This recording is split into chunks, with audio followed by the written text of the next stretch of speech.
saya orang teknik elektro, jadi masuknya yang teknis-teknis sedikit. Nah, pada saat mulai menulis, kita tahu ya sebenarnya teman-teman di sini saya yakin juga tahu bahwa dalam menulis itu ada beberapa bagian tulisan itu yang kalau kita bagi ada judulnya, ada pendahuluannya, ada pembahasannya, ada opini dan kesimpulan. Dan masing-masing segi empat ini, panjangnya ini mewakili sebenarnya berapa proporsi yang kita perlukan untuk kita tempatkan pendahuluan, pembahasan, opini, dan kesimpulan. Dari sini kita bisa lihat bahwa pendahuluan itu nggak usah panjang-panjang, 1 atau 2 paragraf saja. Pembahasannya yang panjang, opini dan kesimpulannya agak lebih panjang sedikit dibanding pendahuluan. Seperti itu. Nah, ini contoh judul tulisan ini dan juga ya, judul itu sebenarnya tergantung dari jenis tulisannya ya. Maksudnya gini, kalau kita menulis esai, contohnya seperti ini judulnya.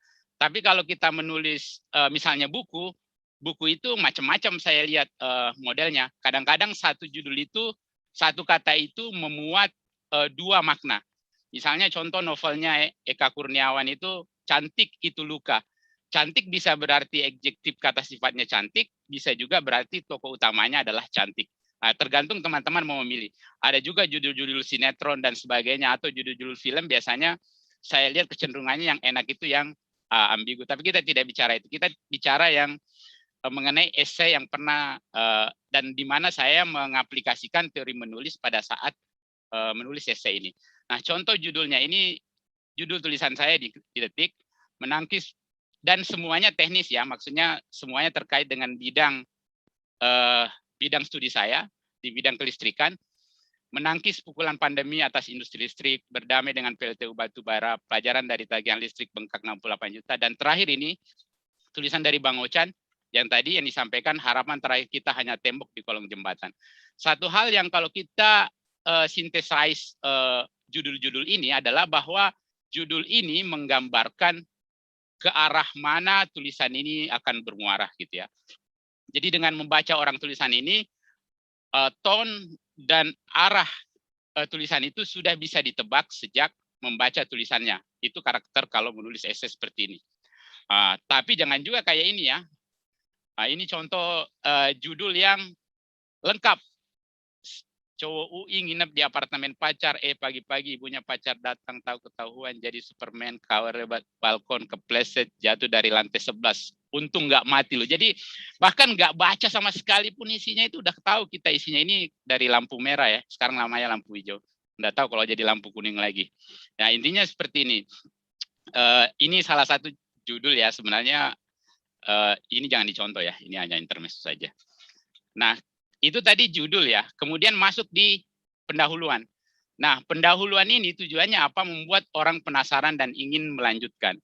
Pendahuluan ini bisa diambil dari pengalaman hidup teman-teman yang digabungkan dengan ide yang muncul ya. Contohnya gini, saya dulu pernah berkunjung ke Kalimantan.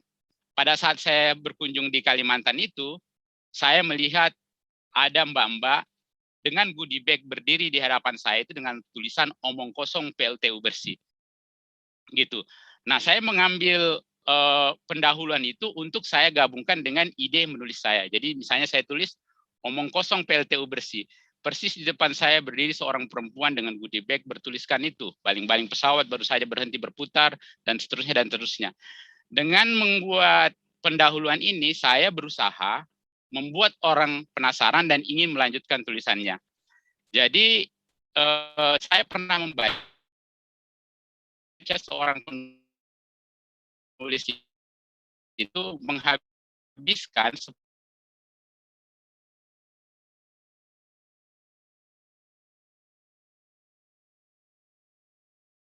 sepertiga waktunya itu untuk menulis halaman pertama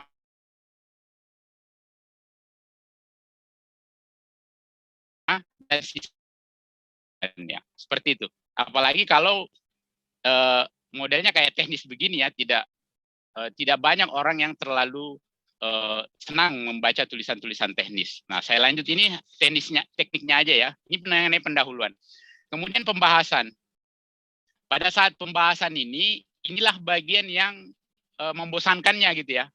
Bagian yang membosankan. Karena disinilah kita menyampaikan teori, fakta, perbandingan, kontradiksi, dan memberi relevansi terhadap tulisan kita. Nah, ini juga saya berusaha melihat karakter dari media yang saya tempati untuk menulis. Karena karakternya di Detik, yang pembacanya umum, yang sifatnya bahasanya itu tidak terlalu suka banyak angka, makanya saya meskipun ini modelnya teknik, hanya menempatkan satu angka di paragraf ini ya. Kemudian saya juga berusaha untuk memasukkan unsur-unsur sifat manusia dalam tulisan tersebut. Misalnya saya tulis lebih lincah gitu kan. Mana ada PLTG lincah gitu kan. Seperti itulah modelnya. Kemudian saya juga berusaha memasukkan unsur-unsur yang rasanya dekat dengan kehidupan kita.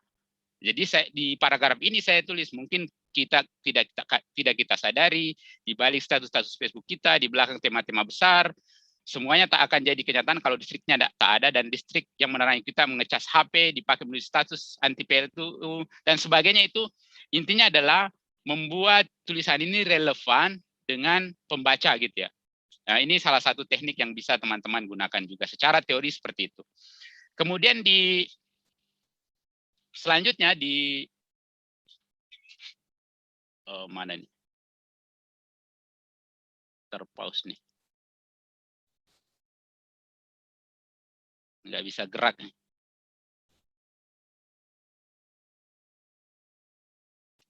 Oke, lanjut.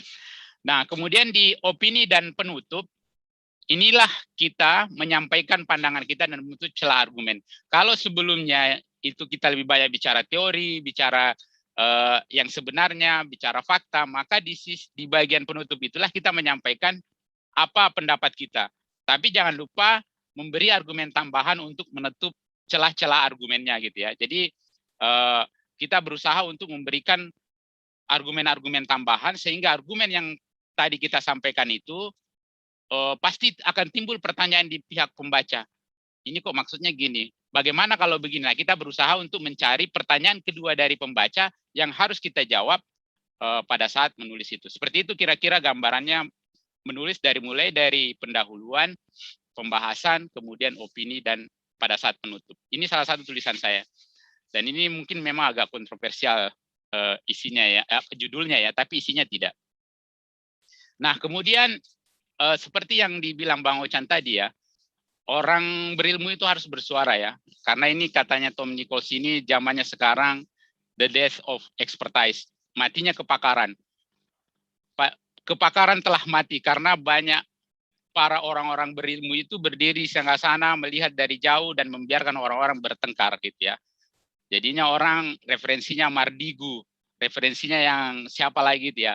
Jadi kenapa? Karena orang-orang pintar itu nggak takut untuk berdebat. Terlalu banyak mengumpulkan data-data sehingga momennya hilang dan sebagainya. Itu yang sering. Misalnya contohnya ini, ada yang blue energy gitu ya, yang orang yang berusaha untuk meyakinkan Pak SBY zaman itu bahwa mobil bisa digerakkan oleh air ya, air murni gitu ya, tanpa melalui proses elektrolisis mengubah air dari memisahkan oksigennya dengan hidrogennya. Dan kita tahu sebagai ya bahkan mungkin mahasiswa semester 1 teknik kimia gitu udah tahu itu tidak akan terjadi. Tapi dia bisa melewati berikade orang-orang berilmu sampai mempersatukan di Pak SBY, sampai kemudian didukung, bahkan ini tampil di website LIPI, ini saya copy dari website LIPI. Artinya kemana orang-orang pintar itu, kenapa tidak bersuara gitu ya. Kemudian ini Ponari ini zaman 10 atau 15 tahun lalu, orang antri sampai berkilo-kilometer hanya untuk menerima air minum dari Ponari untuk diminum dengan batu petirnya gitu ya. Padahal sebenarnya orang kesehatan tahu itu tidak ada manfaatnya. Kemudian ini di sektor energi ada juga ini kartu hemat energi yang bila ditempel di kWh meter, listriknya jadi lebih hemat, ditempel di dashboard mobilnya lebih hemat, ditempel di dashboard motornya lebih hemat, ditempel di dompet lebih hemat, pokoknya lebih hemat. Inilah kartu ini. Kemudian sekarang ada antivax ya. Tapi katanya ada juga hoax yang membangun ya. Jadi kalau hoax yang membangun itu ya, ini contohnya nih. Hoax yang membangun. Nah, ini intermezzo aja. Lanjut. Nah, sebagai orang yang memiliki bidang keilmuan ya, kita berkewajiban untuk menyampaikan kepada masyarakat umum itu hal-hal dengan bahasa mereka gitu ya. Contohnya, dulu di Jakarta itu ada Blackout tanggal 4 Agustus tahun 2019. Orang bertanya, kenapa masalahnya ada di Jawa Tengah, tapi Jakarta turut mati. Apa di Jakarta tidak ada pembangkit?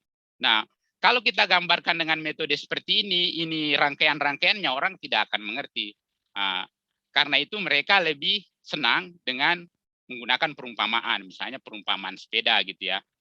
Bahwa sistem kelistrikan itu seperti orang naik sepeda tandem, di mana ada yang mengayuh dan mungkin ada juga yang tidak mengayuh tapi kecepatannya harus sama. Seperti itu modelnya. Intinya kita membahasakan bahasa mesin itu ke dalam bahasa manusia sehingga orang mengerti dan bisa paham.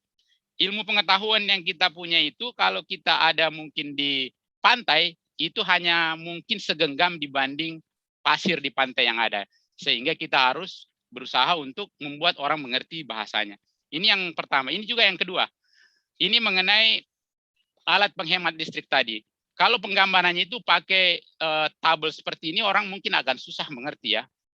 Baru lihat angka aja orang sudah malas gitu ya. Tapi kalau misalnya diberikan pengibaratan bahwa grafik ini sebenarnya bisa kita ibaratkan sebagai sebotol bir dengan ada busa-busanya, itu mungkin orang akan mengerti dan berusaha untuk membayangkan. Intinya yang saya sampaikan bahwa kita berusaha untuk membahasakan, yang seperti juga dibilang Bang Ochan tadi, masyarakat umum mengerti bidang kita dengan bahasa yang mereka mengerti ya. Tidak harus melibatkan angka-angka, tidak harus melibatkan istilah-istilah teknis yang kemungkinan sebenarnya bisa kita ibaratkan dengan hal lainnya. Nah, itu kira-kira. Ini kalau mau mengirim tulisan bisa di mana saja ya. Misalnya kalau lewat Detikcom bisa di sini, Kumparan, Kompasiana bisa lewat Domain ini. Bisa teman-teman pilih metodenya ya untuk mengirim tulisan ini. Kemudian ini bagian-bagian ini ya, saya mengambil beberapa, karena saya belajar dari banyak orang. Pertama guru saya ini, yang pertama ini guru virtual saya ya, saya karena saya berteman di Facebook dan saya membaca bukunya. Nah, tips pertama menulis dari Pak A.S. Laksana ini adalah tuliskan pengalaman panca indera, perasaan atau ingatan. Ini bisa teman-teman aplikasikan pada saat menulis pendahuluan. Intinya apa? Tuliskan apa yang dilihat, tuliskan apa yang didengar, tuliskan apa yang dirasakan, tuliskan apa yang diingat.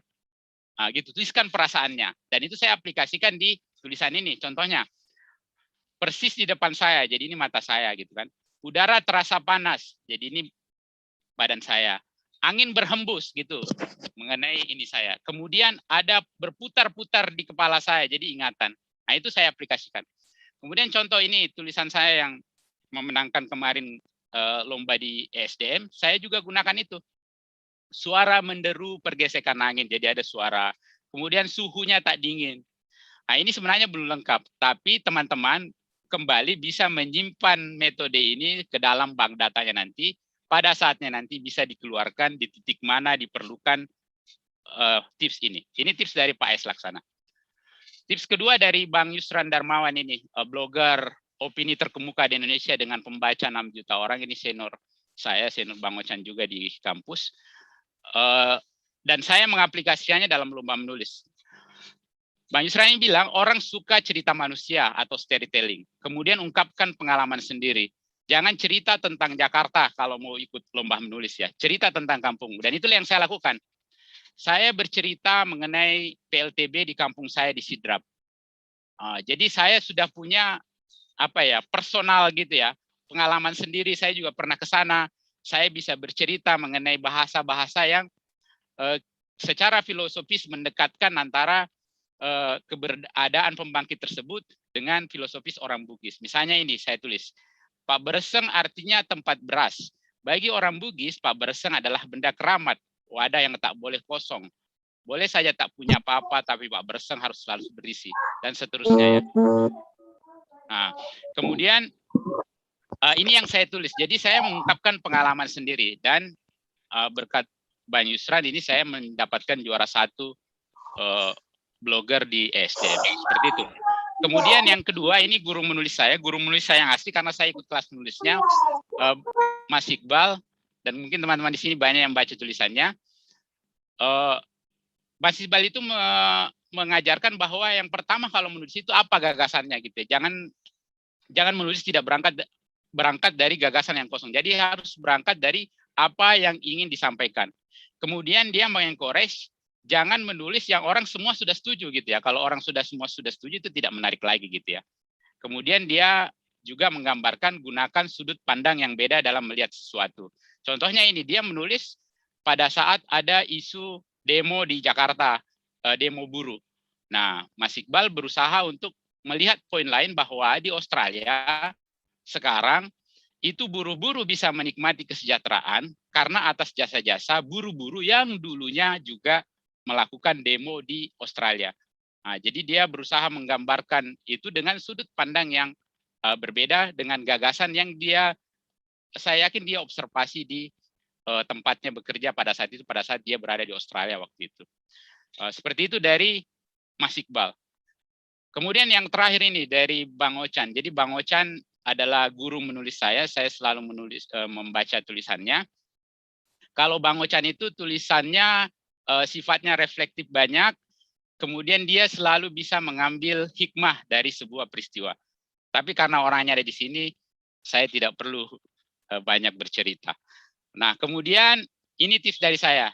Tips dari saya, kalau kita mau belajar menulis, kita cobalah baca tulisan-tulisan dari orang yang kira-kira tulisannya bagus.